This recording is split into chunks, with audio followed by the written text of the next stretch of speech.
Hey guys, Mustached here to review the series Knuckles. This is a 6-episode series. This is meant to take place in between movies 2 and the upcoming, I assume now confirmed, third movie at this point. Well, I mean, it is hard confirmed, but here we are.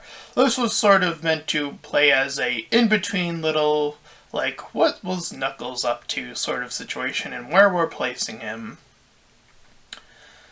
And I gotta say, this series goes in bizarre places, I will say.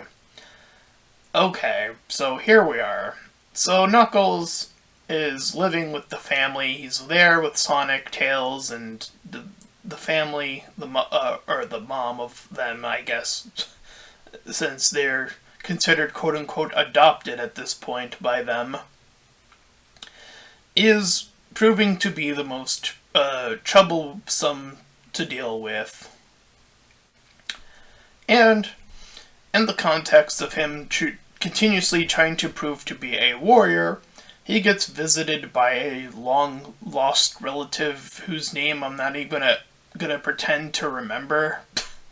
And I'll immediately scratch my head and wonder, you could have used a more recognizable character, but you chose not to here. Bizarre. If you don't know who I'm referring to, I'd be referring to Tikal, the echidna. But we get some other guy, for some reason, who says that Knuckles must find a warrior to train under the clansmen of Echidna, in the way of the Echidna, to make sure the Echidna way is not truly lost. Now, obviously, I think that there are clearly things in the comic book that would disagree that Knuckles is the last Echidna, but that's what they currently believe. Anyway, with that belief and new mission statement in mind, he is told who he must guide towards becoming a warrior in their own way, which is Wade Whipple, the deputy sheriff of Green Hills City or town or whatever type of area it's meant to be in this movie or series. So Knuckles heads over and proposes that they train to become a warrior.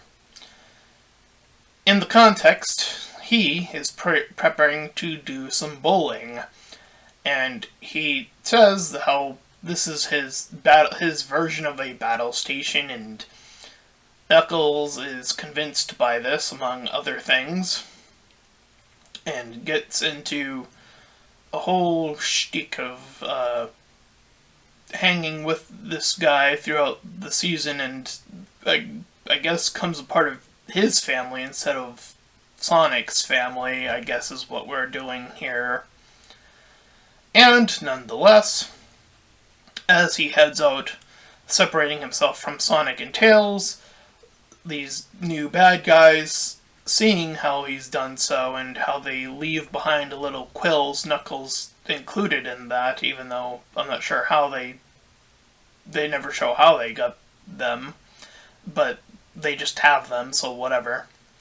Nonetheless, we have our new group of bad guys who are after Knuckles now that he has separated himself from Sonic and Tails. With that being established, we pretty much follow Knuckles as he's continuing to train, and we're kind of getting these vibes of who this Wade guy is, what his situation is with his father, and being abandoned by his father ends up being the bit that we're going with, while Knuckles is dealing with, being the last Echidna, again, according to lore, as he understands it from his perspective anyway. And we learn that it were the owls that done did it. Now, in the first movie, we had Sonic being talked to by an owl, so it'd be interesting now that this lore has been established. I mean, it seems to me like there's a piece of the puzzle missing, if we're being quite frank.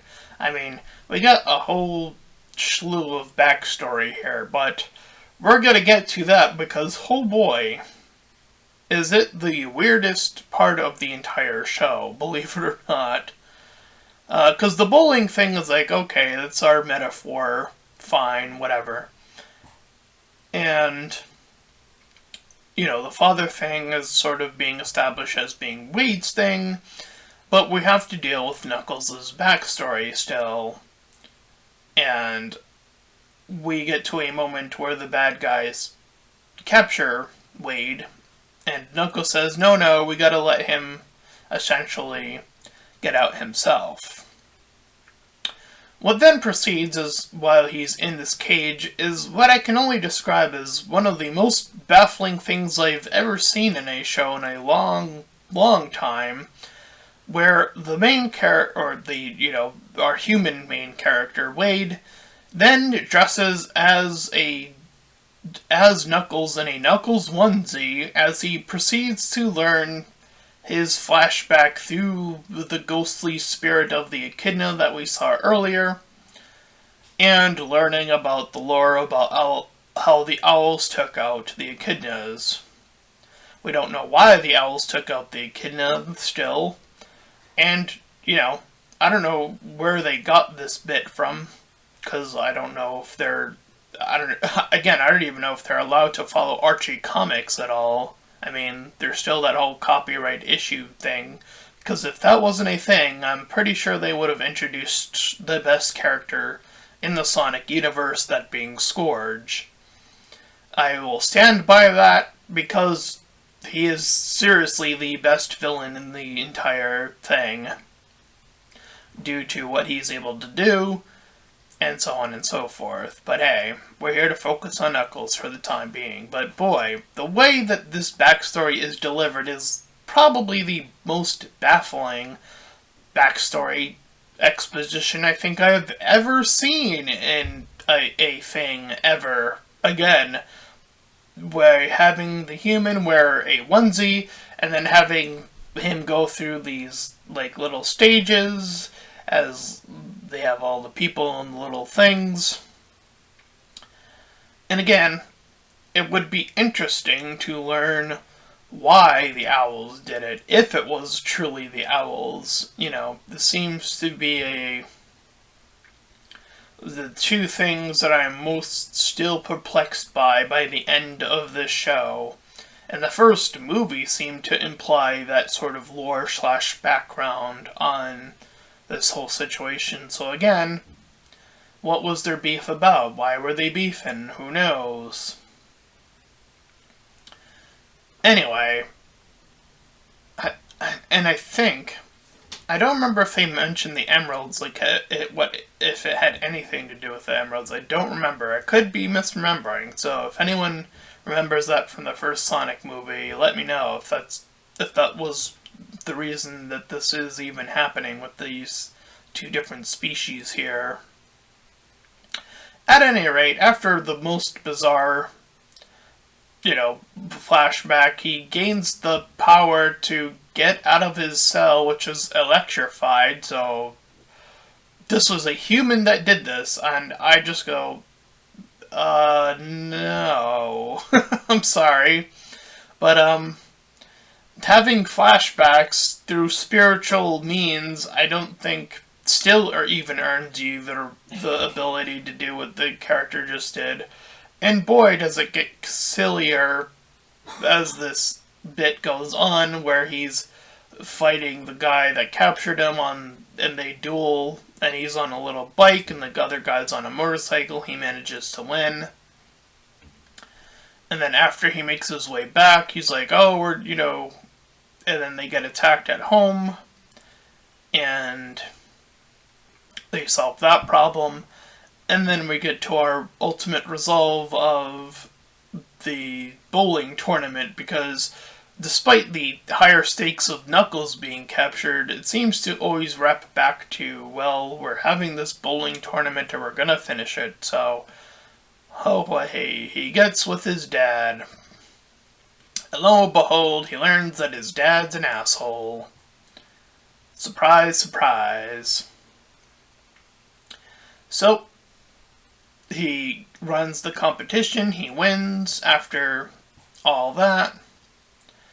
And during or after whichever part, another bad guy, the one that has been hired on the other lower henchman, who now has this entire mecha using Knuckles' power, infiltrates and attacks Knuckles.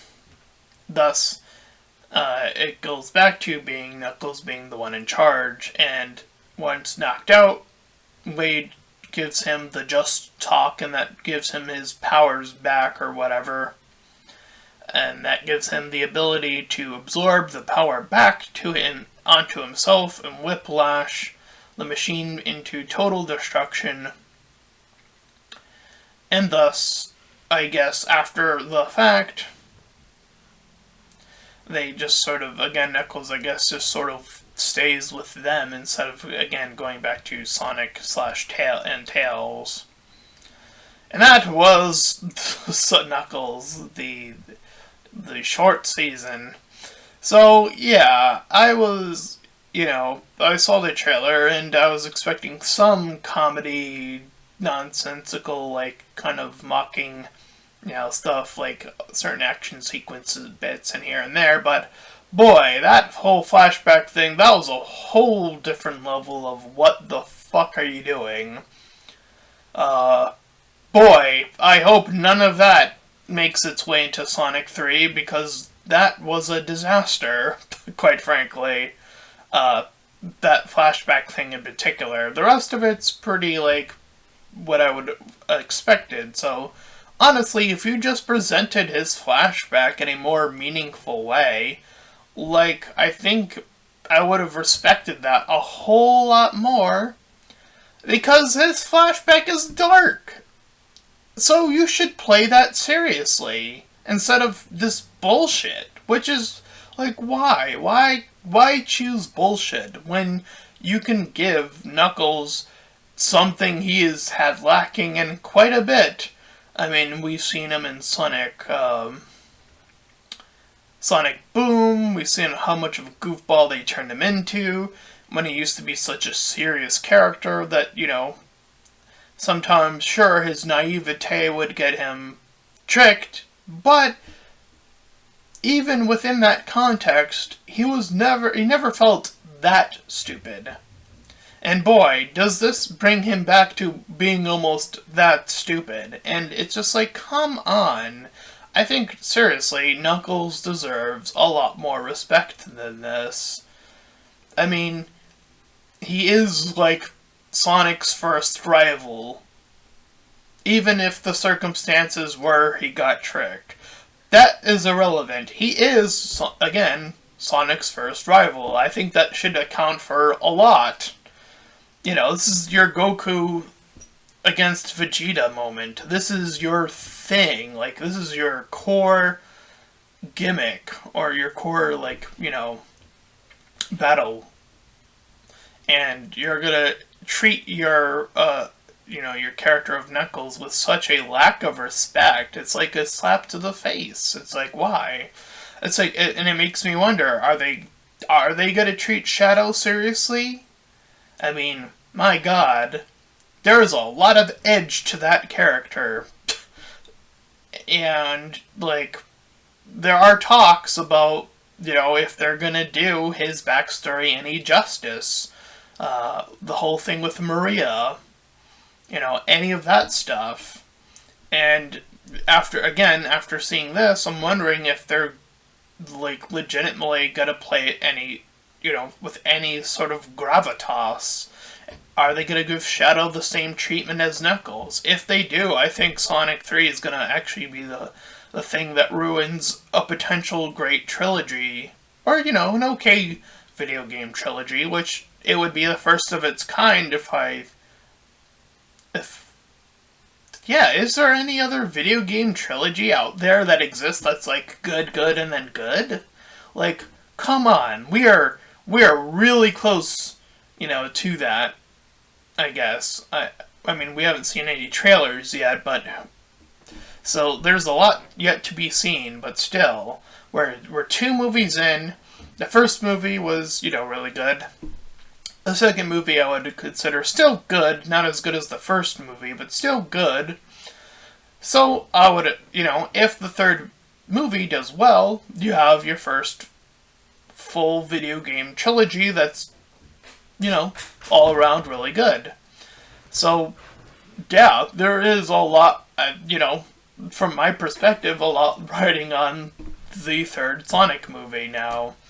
And with a show that did Knuckles kind of dirty, if you ask me, especially with most so with his backstory.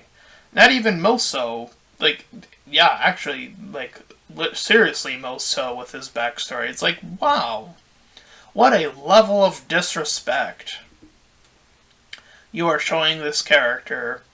And again, it makes me fear for Shadow again. But it's a wait and see on that front. And if they somehow got the trilogy, and if they somehow got if Archie Comics would calmly finally fuck the whole thing down with the whole copyright nonsense, I think the best place to move Sonic legitimately after the third movie would be The Rise of King Scourge. I am sticking to that. I seriously think,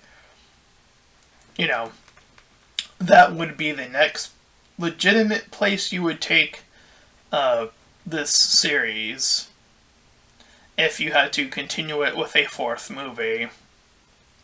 Or a series, because there's a lot to Scourge, believe it or not. There's a lot you could do with Scourge. And, if he was ever to be released from the shackles of Archie, that would be the character I would go to after Shadow immediately. And if they don't get that, then I suppose the next best thing, if they're not doing it in Sonic 3, would be Metal Sonic, which could be a thing in Sonic 3. I don't rightfully know yet. Who knows, right? Still too early. But yeah, again, I'm just saying, best character, you have so much potential. And yeah, I would, I think there's a minor adjustment you would want to change with with Scourge. So, allow me to elaborate on that, since it's never going to happen, or at least I don't suspect it will. So I'm gonna, pitch my little fantasy, what if Scourge were finally free from the shackles, right? So we have a character who, by all means, when he starts out, he's identical to Sonic. He's essentially Sonic's clone, essentially. So he's there on Mobius, and the show, I would put it as a show, because I don't think a movie would be able to do this the amount of justice with the amount of stuff he would have to cover. So the show would start with him essentially, being recognized as Sonic, because that is what he looks like. He looks identical to Sonic, and Sonic has already become a hero both on Earth, and by proxy, he has also become a hero on Mobius, his home planet. The news has split between the different worlds through some means. I don't know. I'm not. That's the one bit I would have to figure out. But putting that aside, so he's been given this complex now. He's being treated like a hero, and all this time he keeps hearing this name, Sonic the Hedgehog, Sonic the Hedgehog, and there's something deep within him that's like, well, no, that's not who I am, but I don't know who exactly I am yet. Someone with an identity crisis at the moment. And he, eventually gets a fan who happens to have a good old familiar blazing jacket. This is before Scourge even turns green, because that is what happens. He was blue. He looked like, again, identical to Sonic. So, we have a fan, super fan, who's like, oh, take a picture. And he has the blazing jacket. So, Sonic, quote unquote, asked to wear the jacket for the picture. So he hands it over. So now Scourge has the jacket. It has the pink shades inside. He has his iconic look down. And he ends up keeping it. Through what means of how he ends up keeping it, that can be decided at a later point, but point being, he ends up keeping it. The entire jacket and sunglasses to boot. So now that he has his look down, we can finally start to see how this character is moving around Mobius, seeing how, this planet may have a new struggle of some sort. And he wants to put an end to it. So, he gets the idea that in order to become, or to end this conflict, that he needs to become a royal figure, aka he wants to become King of Mobius. So, that's the journey he sets out on, but he feels like he's not quite strong enough.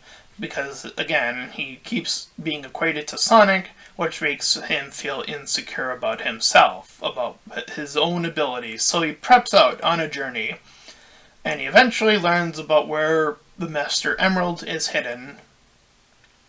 And thus, he comes across, and this would have to take place before the fight of the owls and the echidnas, as according to the lore of this show. So this would have to all be flashback stuff. So he comes into contact with the Master Emerald, but there is an echidna who is not Knuckles who is guarding it. Of course, a fight breaks out between this Guardian and Scourge. And, famously, this echidna manages to dig his claws into Scourge, leaving the 3 known marks that Scourge has on his stomach to be present and accounted for. And Scourge wins this battle and gets access to touching the emerald, which permanently turns him green.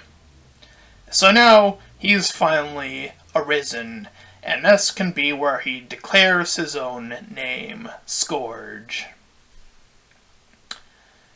So now, with new look in tow, and still with the same goal of being King of Mobius, the rest of the journey could get him to do stuff that he did in the comic, where before, I think this would have to happen before the, I forget if in the comic he can turn blue at will. I forget if that's a thing, because I don't remember if it happens before or after he turns green.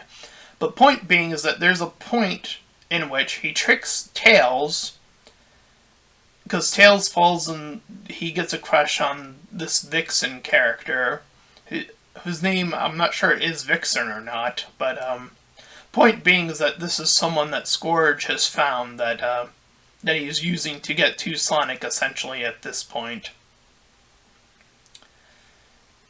To finally break this hero that he's, he feels like this Sonic, this person he's heard so much about, must be taken down a peg or something to bring him down to that level where he literally tricks Tails into fighting Sonic. That is a thing that happens in the comic, and my god, is that one of my favorite things in the comic, the Archie comic, that being Sonic fighting Tails, with that being the bench pen of how they fought in the first place, was them getting, Tails, the long-time friend, getting tricked into this. But here, we have a much more advantageous moment, because we haven't had a lot of moments with Sonic and Tails yet. I mean, in the comics, we have had years with Sonic and Tails together. Here, we have had maybe like a year at most. versus how many years on the comics they've been together, traveling. And, I think that the time differentiates here would make for a much more clearer distinction as to why Tails would, succumb to such trickery and then fight Sonic. And then once the truth is revealed, to be like, oh shit. And thus they can deepen their friendship after it has nearly been torn apart. And now that Scourge has picked his fight and seen how, seen the mettle of which Sonic prides himself on, he goes to continue his own conquest back on Mobius. And lo and behold, because this happens in the comic, he's successful. And that's why he's one of my favorite villains. He literally becomes King of Mobius for a time, or reverse Mobius, or whatever it was. Point being, he literally became the king. He said, this is my goal, and as a villain, he achieved it. Fuck. Damn, I don't know how many villains I could count that have stated their villainous goal and succeeded in it. Scourge is one of those characters that said, I want to become king. That was his goal. And then he literally became a king. Even if it was temporary. He succeeded. He won for a time. Goddamn. So yeah, actually have Scourge succeed. And I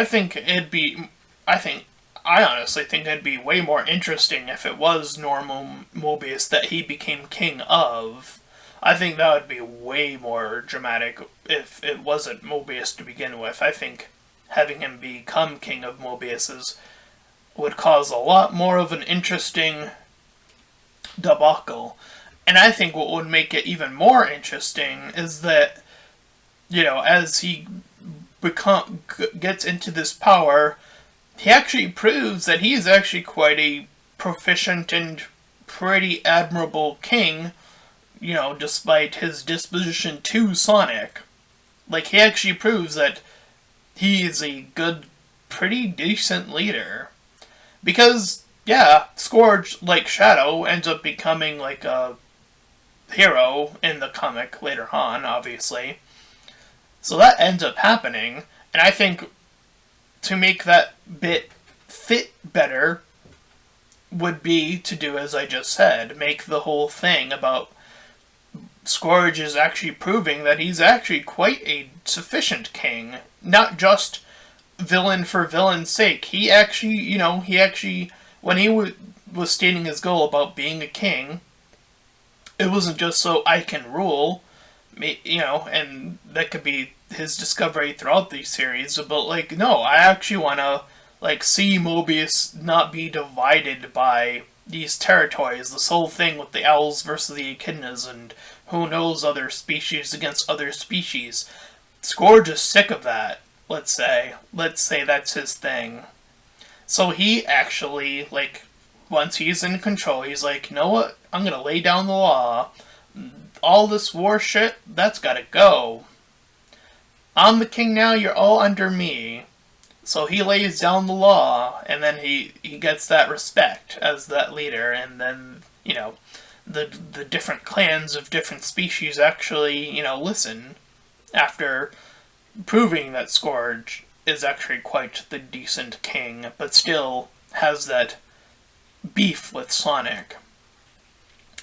I think that would make an interesting, we'll call him an anti-hero, because, quite frankly, I think that's a bit of a more apt or accurate assessment of what Scourge kind of is, or becomes at a point, I suppose, is a way of putting it. Anyway, that's my long-winded thing about Scourge, and wanting to see what that would be. Or, that's what I would make. Anyway, as for a score for Knuckles, that backstory. It really just halts the. I'm gonna say 5 out of 10. I think this is pretty meh, honestly. I think there is some heart here with the whole human stuff and all that good stuff, and that's all fine and good, but at the expense of Knuckles' backstory, I'm just like... And it takes up a huge chunk of his character. Like, that is what has, defied where he is today. So, like, again, the lack of respect on that is so baffling to me. Anyway, that's my review of Knuckles. If you ended up enjoying it, then please feel free to like, comment, and subscribe. Also make sure to check out those links in the description. 100 to my petition to help out small YouTubers, second to my PayPal where you can help support me and my channel directly, and third to my Discord server you can join, collab, shield, all that cool stuff. And until next time everyone, bye bye!